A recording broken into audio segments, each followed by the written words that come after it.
Assalamualaikum, bersama saya sekali lagi dalam Jelajah Kardok mencari identiti melihat realiti, dan kali ini kita berada di Matu Daro.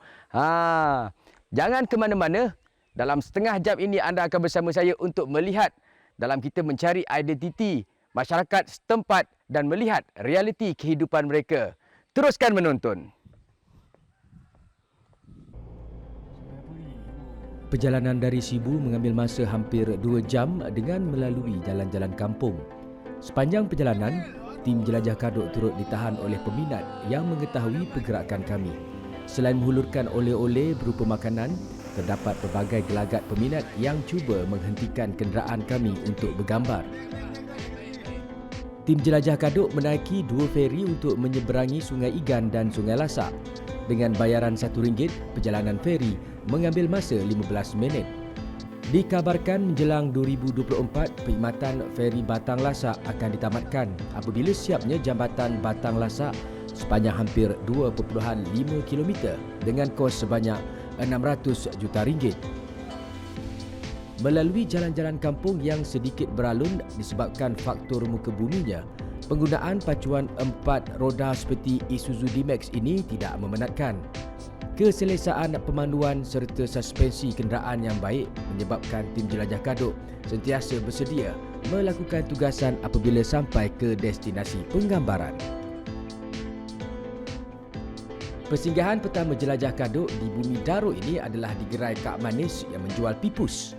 Pipus merupakan menu makanan berasaskan ikan yang hampir sama dengan otak-otak di Semenanjung. Malah pipus Kak Manis ini dikatakan masih mengekalkan ciri-ciri tradisional dalam kaedah pembuatannya. Kak Manis atau nama sebenarnya Manisah Sadri, 58 tahun, ibu kepada 3 anak ini telah mengusahakan pipus sejak 20 tahun yang lalu. Gerai yang terletak di tepi jalan utama ke Daro berdekatan lokasi pendaratan feri Batang Lasak ini sememangnya menjadi tumpuan pembeli. Idea tu sebab ini makanan orang Melanau. Jadi makanan orang Melanau, tradisi Melanau, saya memperkenalkan tradisi Melanau. Ini makanan orang tua-tua dahulu kan. Saya mengketengahkanlah dengan cuba dulu, cuba. Adakah lariskah? Mau ke orang belikah? Bila dijual, alhamdulillah. Permintaannya sangat menggalakkan. Menurut Manisah Sadri, sejak Perintah Kawalan Pergerakan diperkenalkan oleh kerajaan, jualan harian pipusnya kurang hampir 50% dari biasa. Akan tetapi, dengan penggunaan media sosial, Kak Manis berjaya membawa keluar pipusnya ke merata daerah di Sarawak. Itu bergantung pada keadaan. Waktu tak ada PKP, lebih kurang 400 batang, 300 batang sehari. Mun hari Minggu, lagi banyak. Baik, mari kita tengok bagaimana proses membuat pipus. Proses pertama dia kita belikan. Pas belikan tu kita suruh macam akak kan. Akak suruh orang lagi buang tulang, buang kepala, buang perut. Biar bersih semualah, sisik semua dibuang. Apabila dia dah bersih semua, bila kita nak molah pipus, kita nak kukuskan. Kita kukuskan, lepas kukuskan, munnya dah berair. Kita tuskan air dulu biar kering. Lepas di mesin. Bila di mesin, kita beri ramuan tadi, dah cabai, dah bawang, apa indah. Ialah dalamnya. Lepas pembukusan. Lepas dibungkus, dipozenkan dalam peti ais. Lepas baru ditunuk. Di gerai Kak Manis ini terdapat hampir 10 jenis pipus dijual pada harga yang berpatutan. Dengan menggunakan dapur kayu, semua pipus air tangan Kak Manis ini disalai dengan sempurna sekali. Pastinya rasa ikan segar dan segala ramuan pipus ini memberikan satu keunikan ketika menikmati pipus Kak Manis. Dari pipus Kak Manis, tim Jelajah Kardok meneruskan perjalanan ke Pekan Daro.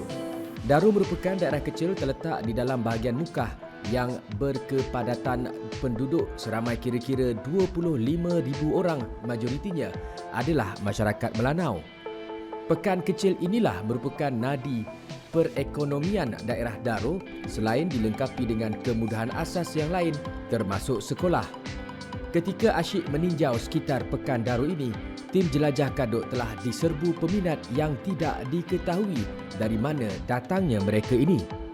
Kesempatan beramah mesra serta bergambar kenangan peminat dan tim jelajah Kadok telah memudahkan lagi urusan penggambaran serta penjelajahan kami di bumi Daro ini. Daerah Daro yang terletak berdekatan Muara Batang Lasak menghala ke Laut Cina Selatan merupakan antara muara sungai yang masih mempunyai spesies ikan terubuk yang menjadi salah satu identiti Sarawak. Maka tidak hairanlah ikan terubuk dijadikan ikon daerah Daro ini. Tim jelajah Kadok berpeluang merasai sendiri pengalaman bersama nelayan tempatan untuk memukat ikan terubuk yang dikatakan bernilai tinggi di pasaran. Jadi jangan ke mana-mana, nantikan apakah tim jelajah Kadok berjaya memukat ikan terubuk atau tidak. Jangan ke mana-mana, nantikan selepas ini.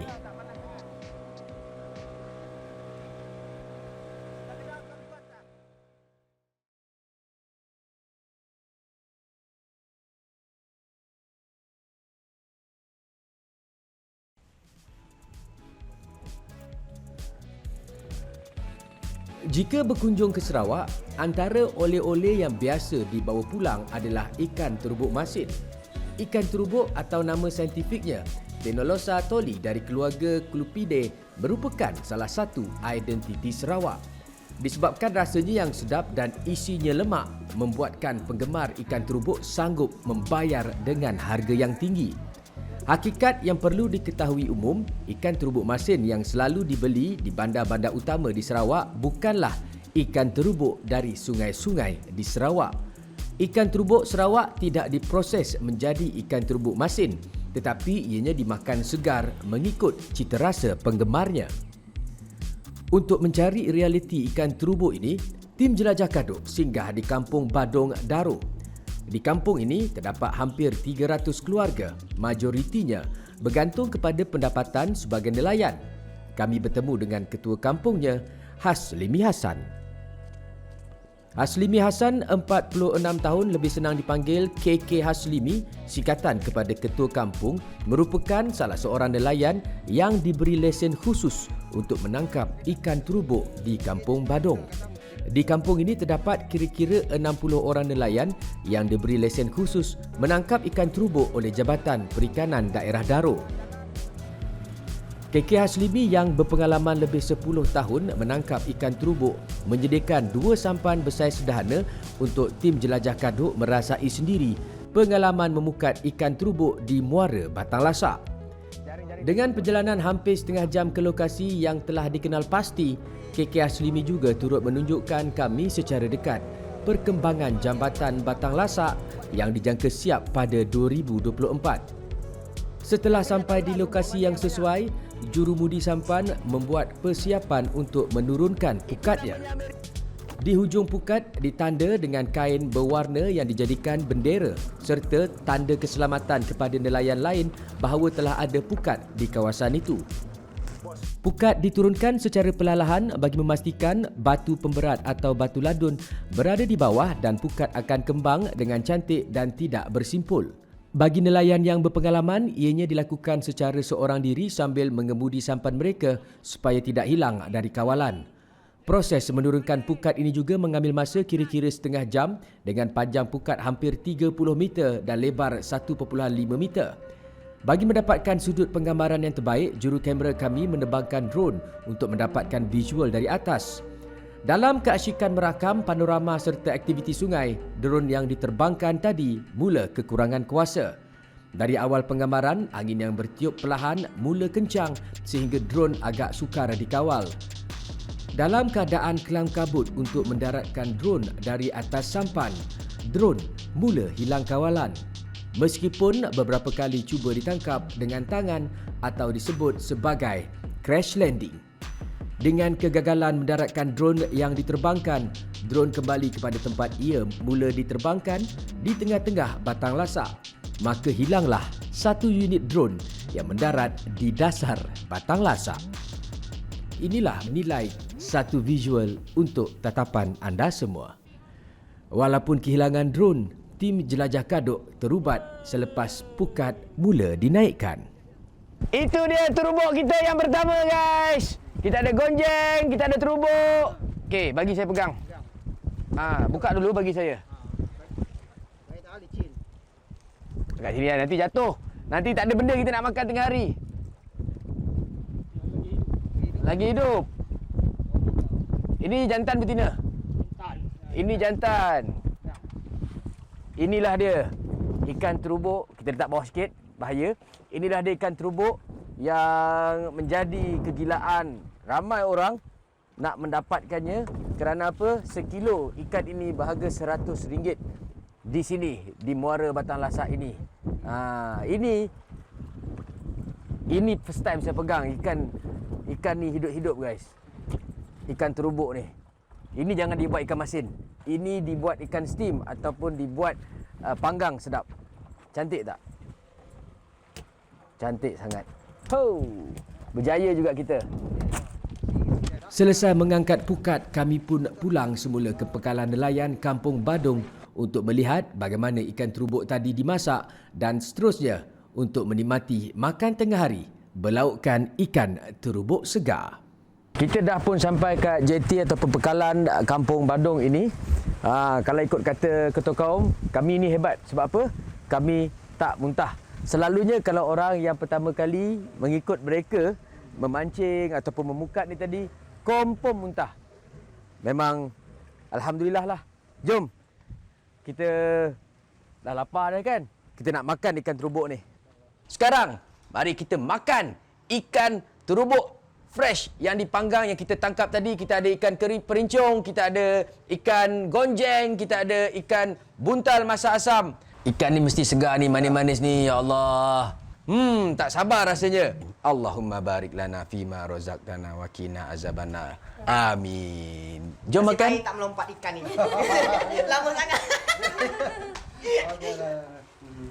Tengok telur dia. Oh. Sedapnya. Masya Allah.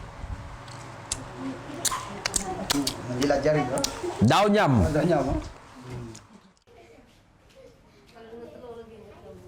Dari daerah Daro, perjalanan kami diteruskan ke daerah bersebelahan iaitu daerah Matu.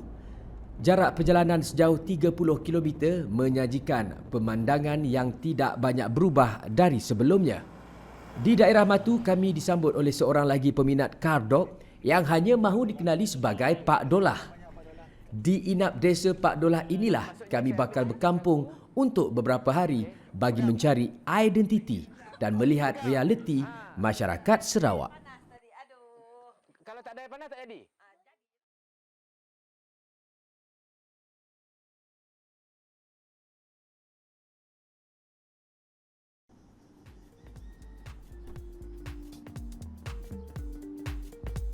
Persinggahan pertama tim jelajah Kadok di Matu ini adalah Kampung Treng, Sekaan Matu. Di kampung ini dikatakan hanya tinggal 4 keluarga sahaja yang mengusahakan perusahaan kraftangan membuat terendak matu. Terendak matu diperbuat dari buluh yang diraut nipis dan dianyam mengikut saiz serta reka bentuk tertentu. Jika terendak berkenaan memerlukan corak, buluh yang telah diraut tadi akan diwarnakan mengikut corak yang diidamkan. Setelah dianyam pada acuan yang disediakan, terendak separuh siap ini akan dijahit pada belahan buluh kecil yang berbentuk bulat supaya ianya dapat membentuk seperti yang dihajati dan anyaman buluh tadi tidak terurai. Terendak yang telah siap dihiasi mengikut keperluan dan permintaan pelanggan. Hiasan biasanya terdiri dari jahitan manik-manik yang berwarna-warni atau apa sahaja bahan yang bersesuaian untuk dijahit di atas terendak matu. Satu terendak matu mengambil masa antara 1 hingga 3 minggu untuk disiapkan bergantung kepada saiz dan hiasan yang diperlukan oleh pelanggan. Di pasaran, harga terendak ini dijual di antara RM30 hingga RM300. Dahulu memang tempat pakai macam untuk pakai untuk orang berhumah. Sebab sekarang dah zaman moden, jadi bila terendak ni jarang dipakai untuk berhumah. Jadi dia orang akan buat secara untuk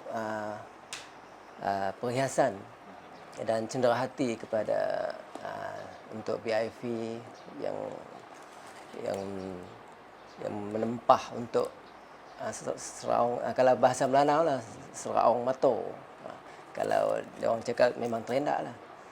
Sayangnya dikabarkan generasi muda kurang berminat untuk mewarisi seni kraf tangan Melanau ini. Destinasi seterusnya, tim jelajah Kadok adalah Kampung Jemoreng bagi melihat bagaimana minyak CQ dihasilkan. Jemoreng merupakan satu-satunya kampung yang memproses minyak CQ di negeri Sarawak.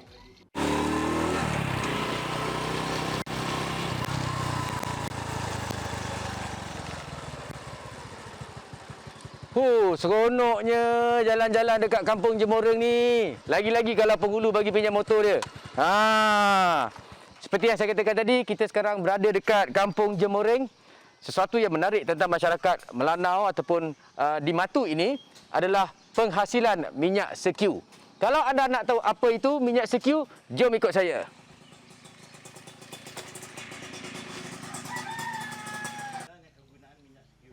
Kedatangan kami disambut oleh penghulu Kampung Jemoreng, Haji Cik Jenny Syahdan. Dalam suasana santai, Haji Cik Jenny menerangkan bagaimana minyak CQ diproses. Sebenarnya minyak CQ tu memprosesnya memang susah dan rumit sekali lah. Sebab buah ni jarang berbuahnya sebabnya bermusim. Bermusim kadang-kadang dia sampai 3 tahun, 4 tahun, kadang-kadang 5 tahun pun ada satu kali berbuah. Oh, dia bukanlah setiap sebut setahun 2-3 kali berbuah. Ni 4-5 tahun baru 4-5 tahun baru sekali berbuah. Jauh, jarang. Untuk memprosesnya sangat susah dan rumit. Banyak kerja. Pertama kali kita tengok yang ini, kita buat ini yang original lah, yang orang lama-lama pakai. Kita tutup ini, kita putih, kita jemur, kita pais lagi. Kita pais, kita orang cakap Melayu ni. Pais calai. Dicalai, masuk dalam kepisan, masuk dalam pais kulit kayu. Kita ambil lagi kulit kayu tu, masuk dalam daun kayu lagi untuk tanda masak ke belum. Rumit. Lepas itu kita tumbuk masuk dalam ni. Kurang lebih masa dalam 2 minggu. 2 minggu? 2 minggu. Sebab ni jemur dalam 1 minggu. Jemur dah seminggu. Jemur dah 1 minggu. Kita untuk memproses, kita ambil daun lagi, kita ambil kulit kayu itu lagi. Kita ambil kayu untuk untuk kita menyalaikan lah. Untuk paiskan. Ya, tamat. Lepas itu kita tutup. Lepas tutup banyak proses ni. Selepas itu, tim jelajah Kadok dijemput menjamu selera di rumah Tok Penghulu dan menikmati rasa sebenar minyak CQ. Campur juga dengan minyak CQ.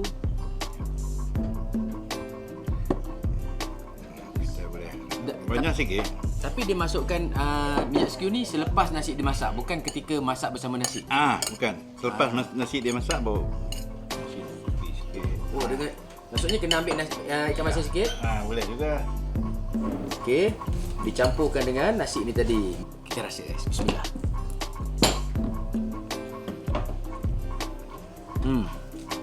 Memanglah. Kalau makan dengan beras rumah padi sedap. Lagi sedap Lagi sedap. Dikabarkan sasar unjur merupakan makanan laut yang popular di kalangan masyarakat Sarawak diusahakan di Kuala Matu. Tapi sayangnya persinggahan kami tidak kena pada musimnya dan operasi pemprosesan sasar unjur tidak dijalankan.